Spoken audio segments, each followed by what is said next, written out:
What's up guys, welcome to Wasted Space, and we're back in Space Engineers, and we're back with the next gen carrier. I've been doing quite a bit of work on it of late, and as expected run into a few issues with frame rate, so I apologise in advance for that. But today we're going to have a look at these engine nacelles that we've got in front of me here, and a couple of other bits I finished as well.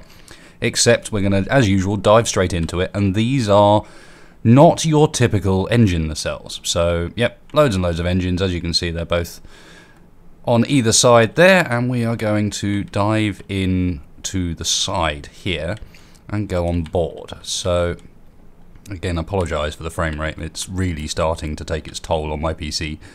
We come up here, and at the moment gravity isn't set up, I haven't done that yet, but the idea would be this would be a gravity chute, a bit like in my mini golf, and you would come in up here into this and the gravity would turn sideways at this point, and the reason for that is going to become apparent shortly. So let's get through this door, come into the sort of main area, and again, no gravity at the moment because I haven't set any of this sort of area up, but you get the main idea. In here we've got a bunch of med bays, tarted it up a little bit but didn't spend too long on how it looked, but the two antenna inside are important, as is the fact that if we go up the top here we have a nice protected command center. So let's jump in to the seat, and you'll notice that the seat leaves us on our side, and that is part of the point. So if we go in here, and this I'm going to have to do a bit of skipping with, I'm afraid, because of the length of time it takes to do this stuff. But if I go to, let's have a look, we go to info, and first of all we're going to convert to ship, which is going to turn the entire thing, the next gen carrier, into a ship. So if anyone's interested, we are currently at 54.6 million tons, and she does move. But I'm not going to move it because stopping it again is another question. But she's capable of moving, and the next thing we're going to do is in the control panel we're going to click the merge button, and this is the one that's going to need skipping. Right, now that's figured itself out, and as you can probably guess, we are of course actually a ship. So let's move ourselves away from here, and the thinking here was that part of the way the next gen carrier was going to operate is a lot of its components were actually going to be ships in and of themselves that could operate different roles, both supporting and defending the carrier, which of course itself is never going to get into a fight, is the idea. It's merely the tool that delivers all the ships and keeps them supported, does all the logistics. So on either side of this ship, as kind of some of the main engine nacelles, I have these two big destroyers. And as you come out, you can see that they actually wrap around the back of the carrier a bit. And yeah, they move reasonably well. But the other thing I put into these alongside, on the back of here, we have a hangar bay for recovery craft with a door on it. So if I go in, we have a nice functional hangar door, because why not? Faster, and there you go, yep, hangar door over the back. And we also have a projector welder system for a new version of what I used in the Death Lotus. So this is probably not going to work because it doesn't like the fact that it's trying to weld timers, basically, and the timers are set up, so this generally doesn't do particularly well, but I'll give that a go, see what happens. Maybe we'll get lucky this time, but I'll demonstrate what the Death Lotus in there does otherwise. But the idea is that this is your fleet logistics ship that is going to come with the main attack force. It's going to launch out this decoy version of the Death Lotus, which, let's have a look, the welders are coming down. I have a feeling they're not going to actually weld it for us though. Probably just end up welding the merge block is my guess, if we're lucky. Maybe not even that. Yeah, as I said, the ownership thing there means that the best way to do this really is just to have one stuck in there on a merge block, and you just have one shot. You don't have the multiple. But the idea is that this is your logistics craft. It has a number of antennae in it, and it also has the functionality to repair ships as it's out and on the move. But it's also one hell of a heavily armoured lump of metal that is going to come in covered in turrets, bristling, drawing the fire away from your fighters by both using the Death Lotus and by using its own ship as a sort of almost a battering ram. And at the same time, it leaves the carrier itself, while slightly low on engines, safe back away from trouble and somewhere where it can be doing its own thing, supporting the fleet, sending in waves of fighters or launching very long-range weaponry. So I've loaded a slightly different world so I can show you the different variants of this. One where I took the pistons out, because as I said, when you merge this back onto the craft again, it jolts around to the point where the pistons actually break and send the bits flying off into space. So I don't really have a solution for that. It's something to do with just the mass of the two ships coming together means that all the pistons snap the second the merge takes place.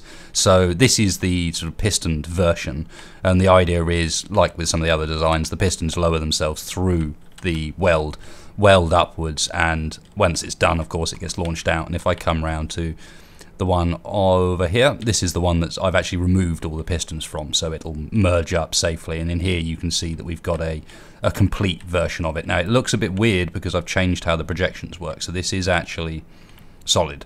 There is actually something in here. It looks odd because basically I'm using a single projector now, re-welding a projection of itself. So if we go around and jump in, I can show you this sort of version of the Death Lotus, which is a kind of a straight decoy version. And I can also give you an idea of what it looks like with all this stuff firing and so on, and this ship moving away, because the other thing I can do with this is turn it on to, if I set the ownership to me, it'll actually start attacking the carrier down below us. But yeah, let's get in here, and all I need to do is grab out the, where are you, launch. Grab out launch, and we want trigger now. And the idea would be, let's give ourselves a proper camera view so that we can see, and then we're going to jump out and chase it. But yeah, line yourself up onto the target, and this is designed to operate with the fleet. So you can imagine this big heavy carrier, it's coming in onto the target, there's a lot of enemy opposition, and this is the thing that's going to both provide the cover, the distraction, and also in this format, the Death Lotus is going to provide a lot of help with that too. So let's hit 6 and set this thing off. So it's launched already, it's going to come out of the bay, nice straight leaving as usual, and like with the previous one, let's get out of here, sorry about that. See if we can catch it up in time, because this one accelerates a lot faster than the original Death Lotus. Because it's so much lighter, I've removed a lot of the sort of the central warhead, and this is now aimed at being specifically something that generates that field that prevents enemy turrets from functioning properly, but also causes massive problems for enemy fighters. So we're just catching it up with it now, and you can see it's doing the Death Lotus business of spinning around and throwing off the warheads and the decoys as it was before. So I can always switch to some footage to show you what that looks in action in the new version. It doesn't look like I'm capable of catching it up properly, so I'll cut to something else instead. But anyway, you get the idea that that will come in as a kind of main support craft for your actual attack, while the carrier is left relatively safe, back way out of line, using its long-range bombardment and using its projectors and so on to generate more and more ships to come in and win whatever assault you're in. So again, I'm going to jump back to another save so that I can show you what I've done actually in the carrier itself. So yeah, just to round things up, just a quick tour of the changes to the carrier itself. I've started expanding out the back of this hangar and trying to make use of the space properly. So if we come around through this door, we have sort of an observation area and a control area that's looking down over what is going to be the main engineering bay, and where all of these sort of new craft and new designs are created, which is something that the carrier will be doing on the fly if need be. One of the advantages of blueprints, obviously, is you can actually, if you've got a setup like this, respond to your enemy's threats, literally. So someone is designing a response to what their designs are as the fight is going on. If we come around here, this is sort of mirrored on both sides, and this is the security room for this particular area of the ship. So we have a defensive chamber with a camera outside and a camera inside, which is the one that you'd have to sort of get access to via the radios. If you didn't, then obviously this would be a very unpleasant place to be trying to cross. A couple of these interior turrets, one of them tucked away so you can't get a shot on it through the doorway, and then you have to run this horrible gauntlet the whole way down here through and into what is the main security for this area, as I said. So in here we have a med bay for the security personnel, we have a cargo container with weaponry, and then we have obviously a camera because you've got to be watching the security as well. And then through here in a dark room, so obviously with this door shut, this room is completely dark in here. You can't see in here at all from outside. You have the observation over both the main hangar, but also over this elevator down to engineering, and over the staircases here, which lead up to what will be the crew quarters above.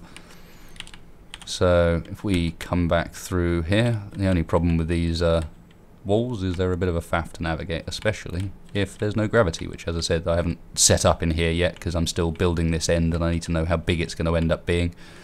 So you can come back out from security and come round. Upstairs here is where the crew quarters are going to be, as I mentioned, so we're going to have a large bank of crew quarters up here, sort of on the sides, and the only thing I need to be aware of is sort of this has been designed obviously to have the downward thrusters quite high up and quite low down to clear away from the carrier, so that it kind of sits nicely around here, but none of its engines interfere.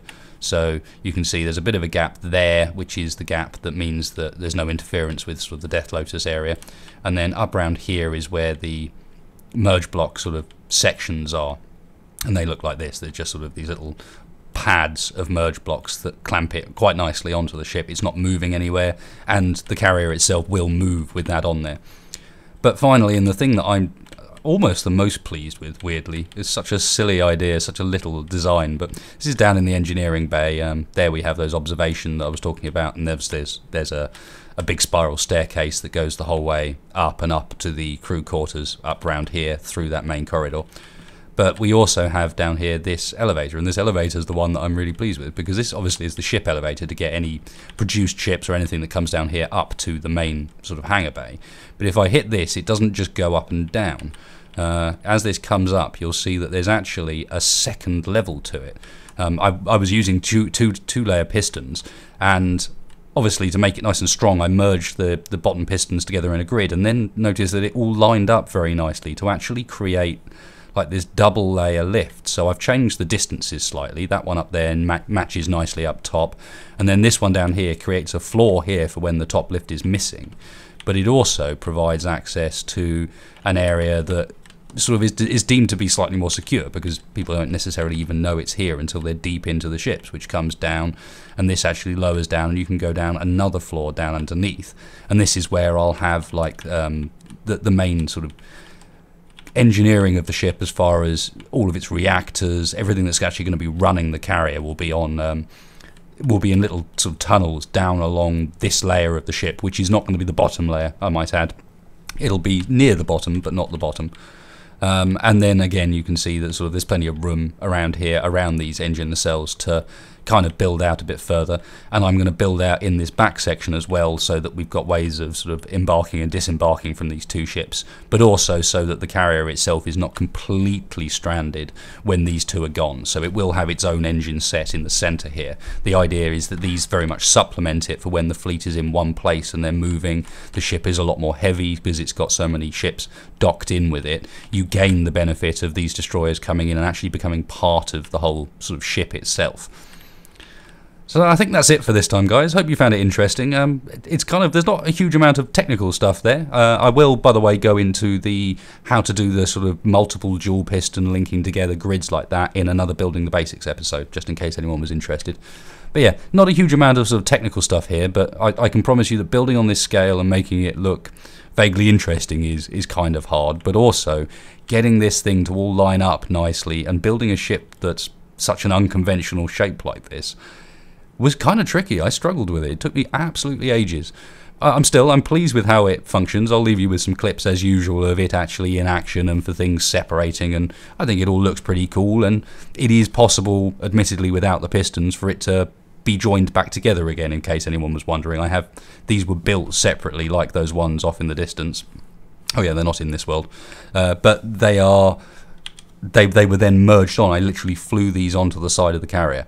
So that part all functions nicely. If you've got any suggestions for how I can improve this, maybe solve the piston problem with them spazzing off into space whenever I connect up, that would be really handy. If you've got any comments, any ways you think I can improve the FPS, because I think, or maybe make this more efficient, I might end up going back to almost the drawing board and shrinking everything down and seeing whether or not I can come up with something that's actually going to be more efficient than this. Because while this is going to be a very cool, very massive project, I don't think it's ever going to be very practical, and there's a potential even that it won't ever get finished, because my FPS is 26, 27 now, and every time I build on it, it goes down a little bit more.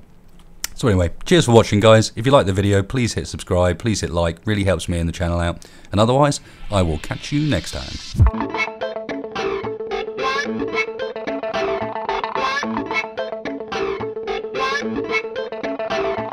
Woo!